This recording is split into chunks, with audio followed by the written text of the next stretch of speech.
Hi, welcome to VLGS. I'm Professor Smith, and I'm the Director of the Academic Success Program. This video is called The 3 Ps of Law School Success.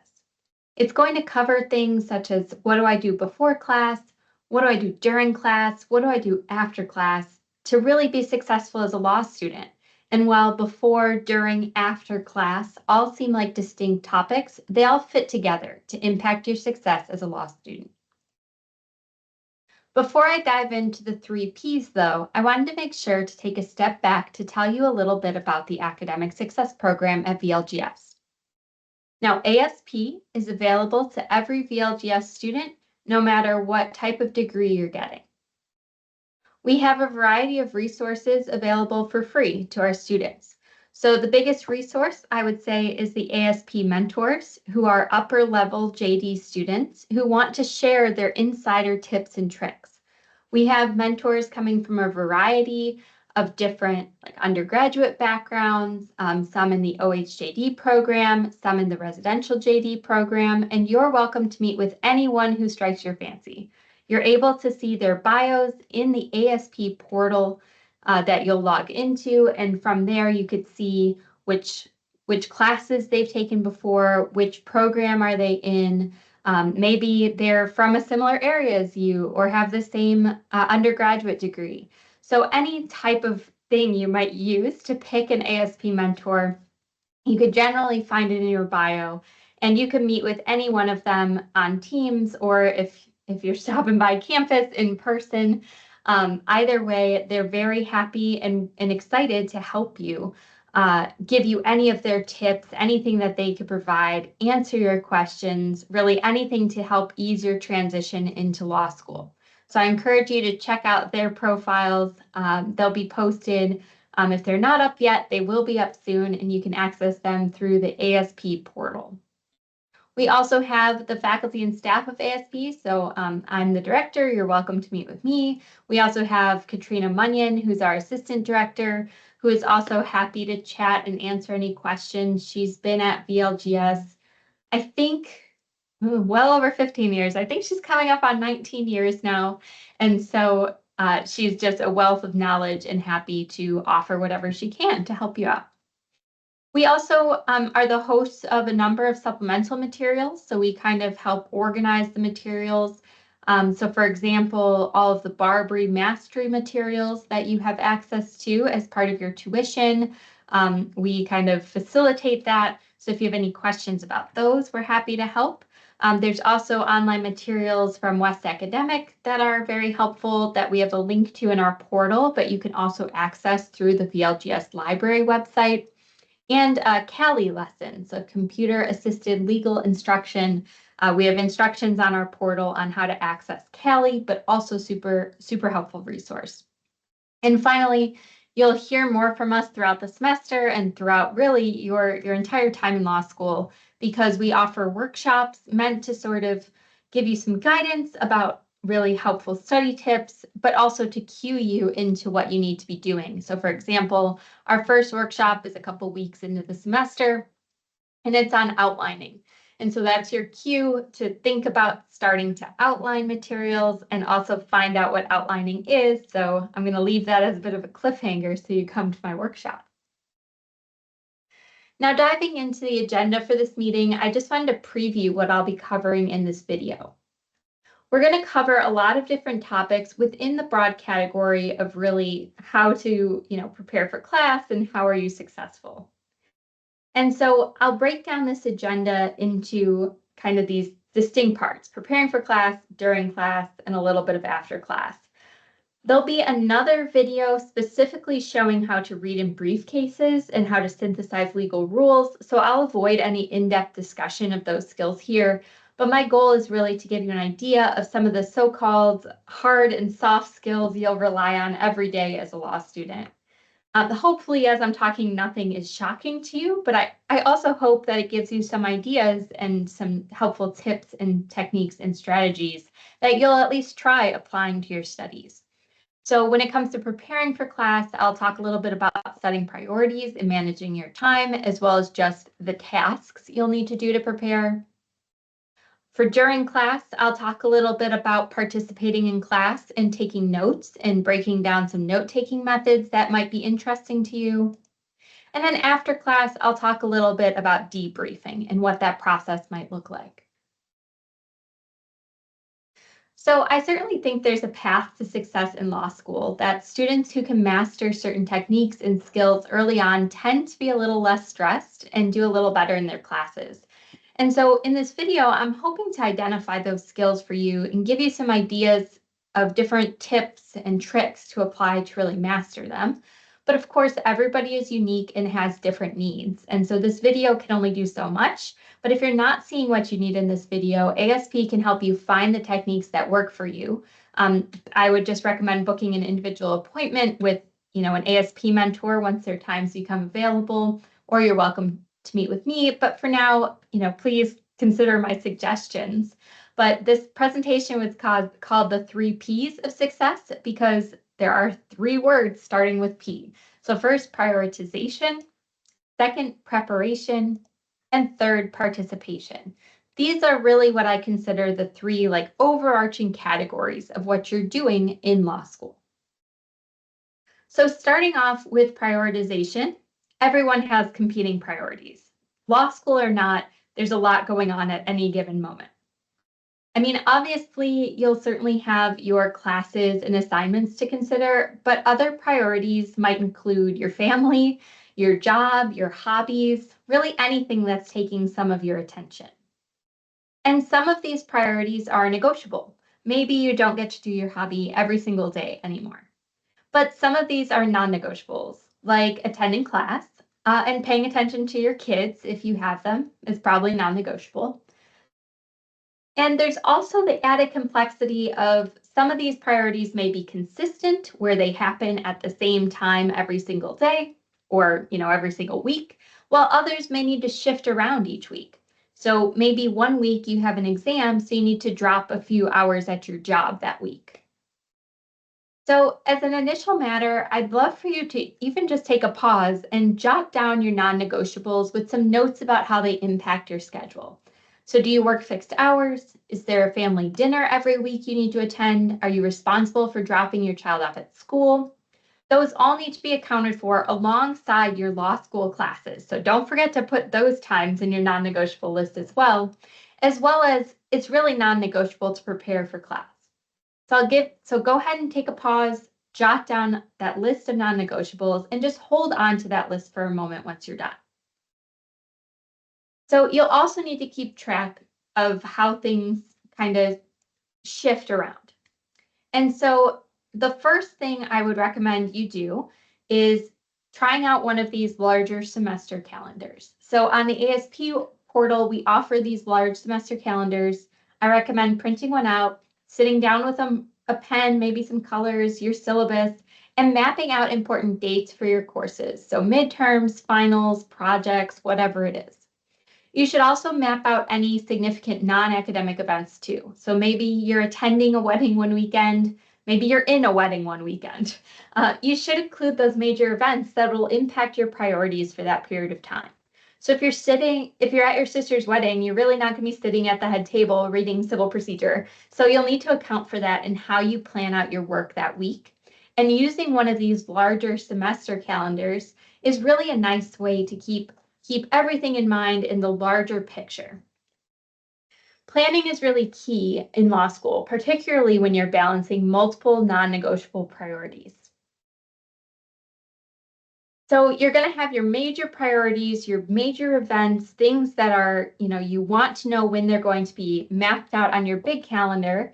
And you also have your list of your non-negotiables. Maybe they're regular commitments. Maybe there's a couple things that are, like the wedding. It's a non-negotiable because you need to stand up in your sister's wedding, but it's not something that happens every week. So you have all that information. What's next? One key strategy I recommend is time blocking. And so time blocking is just a way of breaking down each day into segments and then defining what you'll do within each of these segments. Now I'm going to show you an example, but please don't be overwhelmed by it. It looks like a lot when you time block, but I'll walk you through it. So we have these templates in ASP They're on the ASP website. The time periods, I will say, are a little wonky because they correspond to our residential class times with the hour and 15-minute time block, but you could edit the template to work for you. And so there's a ton going on here, as I mentioned. So let's break this down a little bit. So first, you could see that this imaginary student works full-time, has a family, and finds their volunteer work to be very important to them. These are non-negotiables associated with each, and they're actually listed here in the template at the bottom left. And there are other non-negotiables, like, of course, their law school classes. So they use time blocking in this template to figure out how things fit to achieve the week's tasks. They put their work hours and family dinners in, so those were non-negotiables. They also have their volunteer shifts, as well as, their kids' baseball game happens this Saturday. And they, of course, have their classes. And now I just made up a schedule. This might not be your schedule, so don't go by this as far as when classes are. But all of these are non-negotiables. And around these non-negotiables, they've kind of filled in their prep work, which is a little bit squishier. Preparing for class is non-negotiable, but how you break it up is totally up to you, right? You can't break up class time in two, but you can break up the prep work. So now when you're starting out, if you try this time blocking technique, we recommend blocking 2 to 3 hours outside of class for every 75 minutes you spend in class. This is approximate, but especially when you get started, it can take up to an hour to read and brief 10 pages of your casebook. So be kind to yourself and overblock a little bit at the beginning.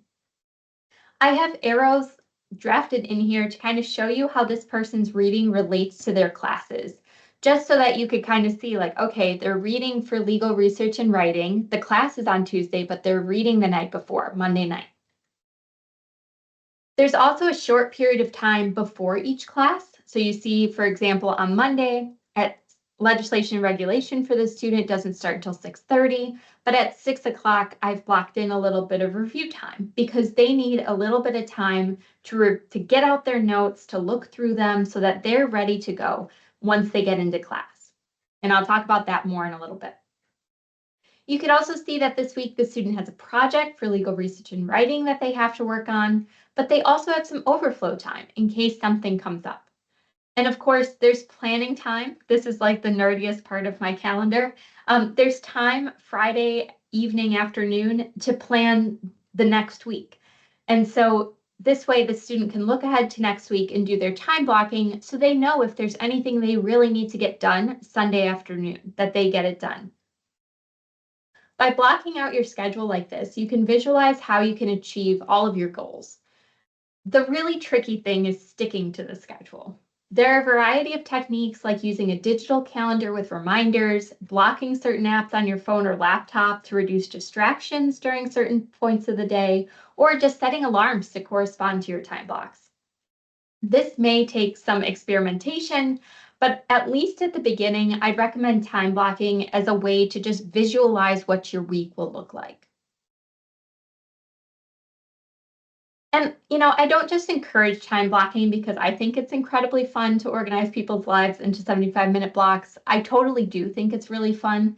But there are actually proven benefits of time blocking, such as improved focus and productivity because you know exactly what you're doing at those work blocks. There's better prioritization because you're able to prioritize in advance rather than trying to make decisions in the moment. It reduces stress and increases a sense of control. You know what's coming. You can plan out your week in the way that makes sense to you rather than being reactive to deadlines that snuck up. And it also promotes a better work-life balance because it helps you see, okay, if I can finish this assignment within the 3 hours I've blocked, I actually have Sunday afternoon off, assuming nothing comes up. And so there's a ton of benefits to time blocking. So I recommend giving it a try. There's no harm in trying it. Worst case scenario, you made yourself a really pretty weekly schedule for the first week and you realized it wasn't for you. That's okay, but I do encourage you to give it a try and hopefully you'll find it helpful and we'll continue to do it week after week so that your weeks really reflect what the upcoming deadlines and reading assignments are looking like. That was a little bit on prioritization, now we're into preparation. And so being prepared for class and for exams involves implementing strategies to promote what's called the spacing effect. So a depressing note here, your memory has a half-life of about 30 minutes. That means after 30 minutes, you've forgotten half of what you just learned. This is particularly depressing for your law professors who spend all that time teaching you, but this is just how your brain works to keep what it thinks the most important information is. It's not a fault of anyone's, it's just how the brain tries to sort through all the incoming information. And you could combat this half-life by regularly exposing yourself to the important information. So every time you look at material, you're combating that half-life until you've ultimately committed the material to memory. Since many of your exams will be closed book, and also even if it's open book exams, you should study for them as if they were closed book. You really want to promote a preparation process that gives you multiple meaningful exposures to the course material. And just to give you an idea of the opportunities to interact with the materials, here are all the ways you should make for yourself to interact with the material and combat that 30-minute half-life. So things like looking at the syllabus and table of contents, even before you read, reading the case notes from cases, so reading the stuff around the case within your book, creating case briefs, which are covered in a different video, attending class, taking notes in class, debriefing after class, outlining, studying and condensing that outline, and completing practice questions are all opportunities you have throughout the semester to interact with a particular piece of information. And all of these obviously are going to be happening at overlapping times. So maybe, for some information, you're at the point where you're doing practice questions, whereas some information you just learned about in class like today, and so you're at the attend class stage of your spacing effect for that piece of information. But a lot of opportunities to interact with the material. Just keep this spacing effect in mind. You have to continuously interact with it throughout the semester, not just right before the exam. So you have your time blocked and you know about the spacing effect, but what exactly should you be doing in all of those time blocks? I already mentioned that you should expect to spend 2 to 3 hours for each hour in class. This is because you're going to be asked to read primary sources and then analyze the information in them. And when I say primary sources, I mean that you'll be looking at the sources our law comes from. So primarily cases, statutes, and rules for your first semester. This is a slow process, particularly at the beginning, because many of you have probably never sat down and tried to interpret a case. It's a new skill set that you'll need to do every single day in practice, but it takes time to master. And at the beginning, you may also come across new terminology that you'll need to look up, and so that slows you down, but you have to do it. So be kind to yourself with how long the reading takes you. I really don't expect students to read more than 10 pages per hour to start, and you may actually need to reread the case to get everything you need for class. So you'll watch another video going over case briefing to help you understand what notes you'll take from the cases. But for now, just know it's a slow process. I've been doing it for years, and to be honest, some cases still take me forever to get through. But most importantly, cramming is not going to work in law school. So even though it takes a long time to do the reading and interpret the cases, you have to do it. It's all about that spacing effect. And so after skimming through the syllabus, because that's our first opportunity to interact with something, reading the case law is your first opportunity to really learn the law. And so your professors will expect you to come to class ready to discuss the cases you read and the law you learned. So really, you have to put in the time and energy to get the most out of your reading. If you don't approach the reading with an inquisitive mind, you may find that you're not engaging with the material. I recommend taking a very active approach when you're engaging with the material at any stage so that you could spend your reading time and your preparation time very efficiently and effectively. So some tips to keep yourself active would be that before reading, survey the material and question it. What am I expected to learn? What's the topic? And where am I in the syllabus? So all of these are questions that you can kind of ask yourself before you even start to read. That way you're honing your mind and focusing in on what you're actually looking for. Then when you read, consistently ask yourself what you think is important. This is when you'll extract certain information into your case brief, and you may need to read multiple times. Many students develop a system of rereading where they read once to get the narrative, then read a second time to analyze and brief the case. But whatever your system is going to be, try and keep yourself engaged, asking yourself questions about the topic within the case. This might include highlighting or underlining as you go. Of course, it will include your case brief, and it's also about asking yourself, does this make sense? And do I agree throughout? You're going to be reading real cases that judges wrote. You're not going to agree with all of them. So it's fun and important to ask yourself, do I actually agree with this? Because your professor may be interested to know that as well. And then immediately before class, you're going to give yourself just one more chance at meaningful exposure before you interact with your professor and review. That way your memory's refreshed for class discussion. And if you're an anxious person when it comes to cold calling, this is just another safeguard to make sure you're ready for whatever the professor throws at you. So a note about supplementary material. So you may want to review commercial supplements as part of your process. Commercial supplements being, kind of a blanket term for like commercial outlines, commercial study aids, some type of book or product that's meant to supplement your learning in class. So it's meant to be extra, but oftentimes it's marketed as something to make law school easier. So there's definitely a place for supplements as long as your professor, check with your professor just in case there's any sort of limitation. But assuming there's not, there is a place for commercial supplements in your study routine. We have quite a library. I mean, technically the Barbary Mastery material that you're going to be using is supplemental material. I would just say use it after completing your reading assignment for the most part. So I just don't want you to fall into a situation where you're only reading the supplement and not reading the cases that your professor assigned.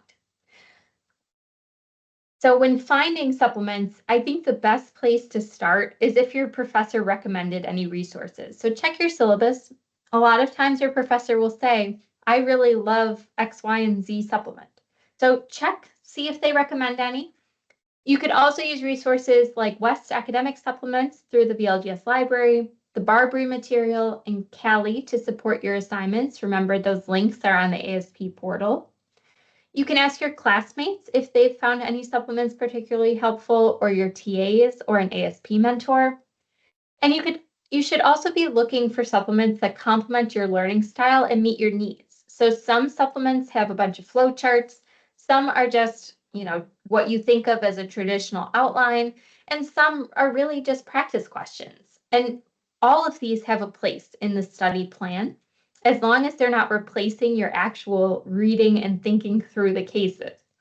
So think about what might make sense to you before you just run out and buy all the supplements. We have quite a bit available as part of your tuition, so don't run out and buy all the things. Check out what we have first, see if any of that works. And then if you really do like something and you want your own, then you could just pay for that one rather than, buying all of them. So a little bit on participation. So remember, this is another one of our P's. So we've kind of made it to class so far. We prioritized, we prepared. Now we're in class and we're going to participate. So my first note for you is to be on time for class. It seems a little silly to say it, but be on time. Log in at the appropriate time, be ready to go. And being on time means that, your note-taking tools are out, you're ready to engage. This feels like a weird bullet point to put on an online hybrid JD orientation video, but computers can be a distraction.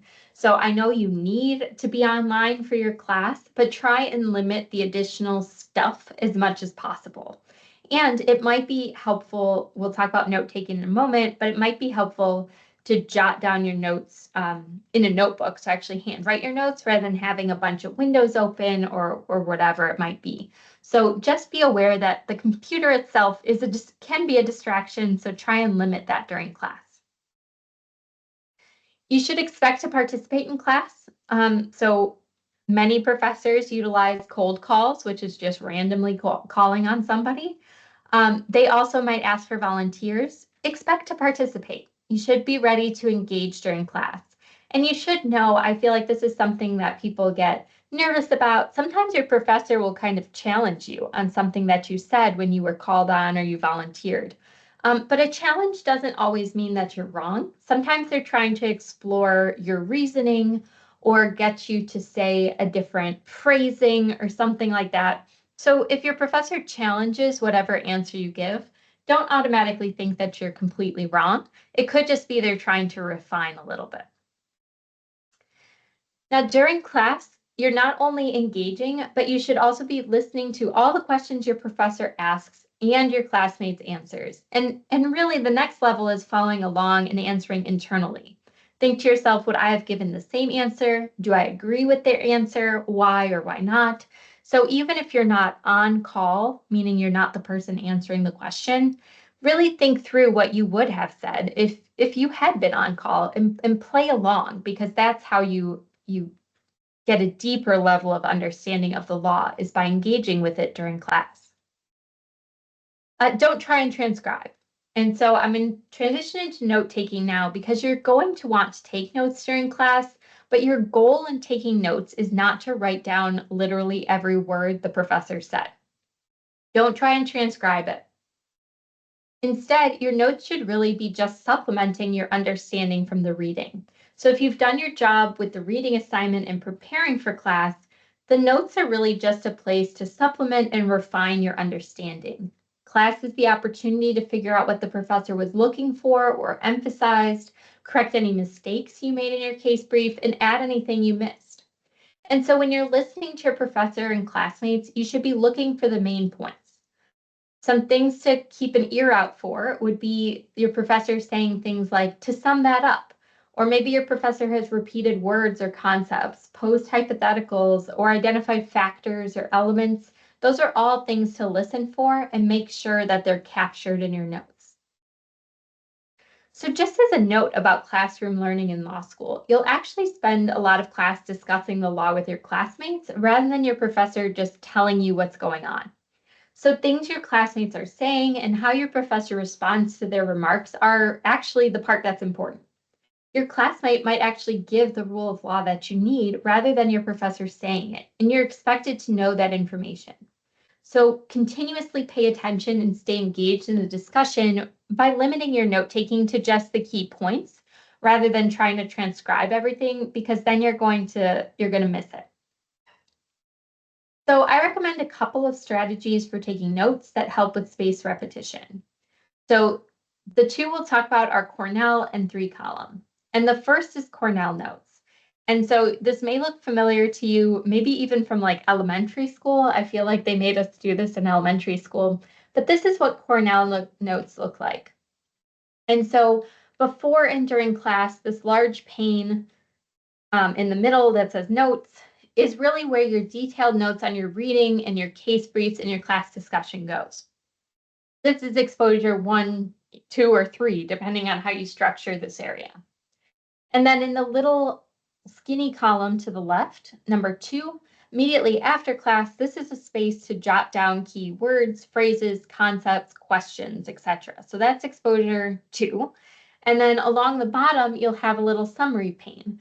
And so within 24 hours after class, maybe a little bit shorter, you'll summarize the overall message of the page in like 5 to 7 lines, so a paragraph, and that's exposure 3. So this is just a good way to limit yourself a little bit in your notes because you could see it all together. That way you're only emphasizing the key points, but it also builds in those opportunities for spaced repetition. The second note-taking strategy is 3-column notes. And so this is what it'll look like.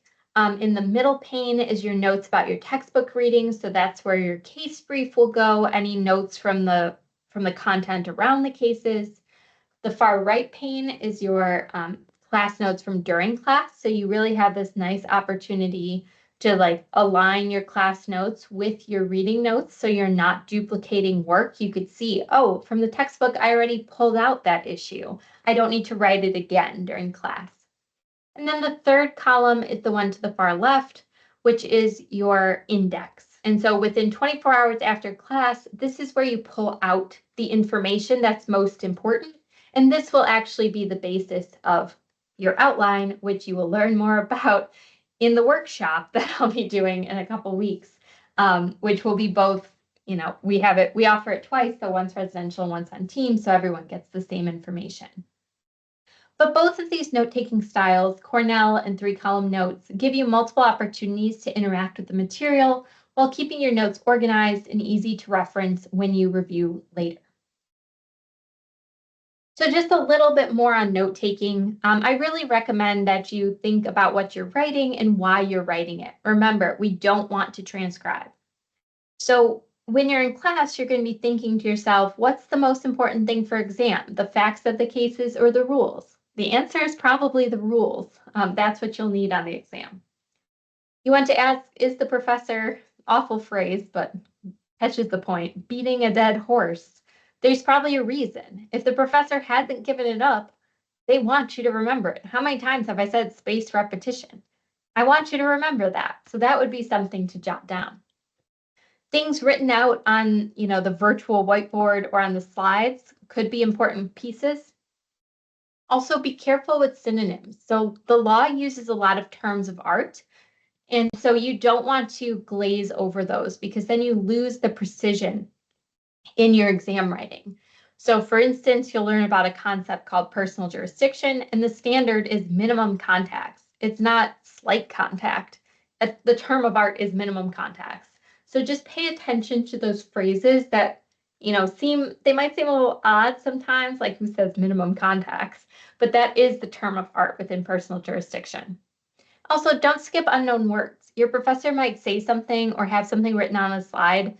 Look it up. Black's Law Dictionary is a good way to do it. Honestly, you could just Google it, but don't skip over the unknown words because you'll need to know them. Also, my final recommendation for note-taking is to take notes by hand. I know I mentioned it before, but the computer can be a distraction, and some of the learning science suggests that taking notes by hand helps with your retention. So I really think taking your notes by hand is helpful. It also limits the transcribing. You have to be a little bit more thoughtful about what you're writing. Another component of participation is asking questions. No one expects you to know everything, but we do expect you to know where information is, or at least make an effort. We're not going to spoon feed you everything. This is law school, but we are happy to help if you have questions. We expect you to be prepared for class and do your best to get yourself ready. And so here are some primary people or groups of people that you can ask if you have questions. So from the faculty, your advisor or your professor are good people to ask. The academic success program, myself or Katrina, both great people to ask if you have questions. The same with like TAs, teaching assistants, if there are any for your class, student ambassadors, ASP mentors, of course, and your fellow students. So if you are working in study groups, for example. So these are all people that, we want to help you, but we don't know what you need until you ask us. So feel free to ask if you have a question. Now, I know I already went through all 3 Ps, but I'm actually going to circle back for a moment to the preparation P. So once you're done participating in class, the next step in preparation is preparing for your exam. So it's a little bit like prioritization, preparation, participation, preparation for the exam. So 3 Ps, but they cycle through. And so every day after class, you should take just a few minutes to review and summarize the materials. So use that time, 5 to 10 minutes, to just write up a few sentences, what you learned for the day with a focus on rules. If you can't summarize the class in 2 sentences, you should go see the professor or a TA or an ASP mentor, because maybe you're overlooking something or focusing on the wrong thing. Usually you could debrief to just a couple sentences what you learned. You should also ask yourself, maybe you can summarize the class in 2 sentences, but you don't fully understand something, or you think you might be missing something. Then you can go see right away the professor, TA, or ASP mentor about it. Don't leave all of your questions until the end. Do them as soon as possible, because then, as your class build, you don't want to build on a shaky foundation. You want to make sure that you have all the concepts as solid as possible before your next class. So these few minutes after class are really the best investment you can make because you're immediately reanalyzing the material, which is another exposure. You're identifying sticking points for yourself, and you're creating the rule statements that will likely make it into your outline. So this is really, I know it feels like a lot. You're going to be in class a long time, but if you could just take 5 to 10 minutes of debriefing after class, it's a strong investment, and you can identify areas that you need to adjust or tweak. It's just so helpful. So highly recommend taking 5 to 10 minutes immediately after you sign out of class to just think through what you learned that day. What are you missing? What don't you fully understand? And just take a few minutes to organize yourself. Now, I just want to end with a couple general tips that didn't really fit anywhere else, but I think they're helpful tips. So when you're preparing for class, take short breaks. It helps your mental health. It gives you a little brain break. So I would say if you have the, you're going to be able to get yourself back into it, I'd say as much as 10 minutes of break for every hour of work. Sometimes people say they struggle to get back into the work, and to limit the break. So adjust this as necessary, but do try and take short breaks to just keep your brain fresh. Try out a study group. They're not for everyone, but it can be nice to have a group of people to kind of discuss what happened in class and ask questions. Third point is ask questions. So make sure that if you're at a sticking point, there are a lot of people who you can ask for help. So if it's a sticking point with the law you're learning in class, your professor, your TAs, the ASP mentors, if it's a question about time blocking, you're welcome to ask. This video is not like all of the information I have in my brain about time management. It was just what I thought was the most helpful. So feel free, and you should be asking questions. I can't know what you need unless you ask something. So, if you need more information, if you hit a sticking point in the semester, if you're just not sure if you're doing the reading in the most efficient way, ask. We're happy to help here in ASP. Use commercial outlines with care. So that's the commercial supplements. Again, don't let them replace going to class and reading for class. And also mastering time management. I have to start and end kind of at the same place. Don't fall behind. It's really, really difficult to catch up. And so good time management can make it so that you keep up throughout the semester, you have multiple meaningful exposures to the material, you're doing that spacing effect, and you're getting everything you need so that by the time you get to the final exam, it's not as big of a deal. You're ready for it, rather than having to cram in 14 weeks of learning into the few days before your exam. Just do it throughout the semester. Your future self will thank you. So with that, that's everything I had for right now, at least, on getting ready for class and the 3 Ps to success. Again, I hope you'll reach out if you have any questions. I'll be at your orientation. So don't be afraid to ask questions. But that is it for me for now.